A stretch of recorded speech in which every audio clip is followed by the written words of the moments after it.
I think one just kind of a life perspective that I've kind of learned from my mentors is really at the end of the day, you're not answering to anyone else.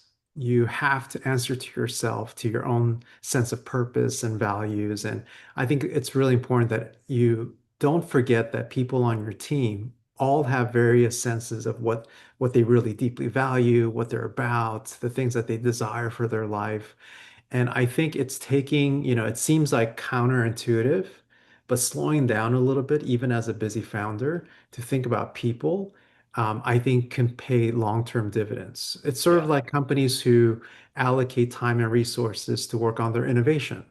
It seems like contrary to efficiency and maximizing time or optimizing their process to be innovative, but studies have shown that companies who can allocate, sort of like the early days of Google, right? Yeah. Allocate time for innovation, even for innovation around their own personal interest, actually pays, dividends over time because it starts to spark new ideas. Because when you're in the grind and you're constantly thinking about what's right in front of you, not only do you lose sight of sometimes the bigger picture, but you can't see some of the opportunities that are in front of you because you're too close to the action.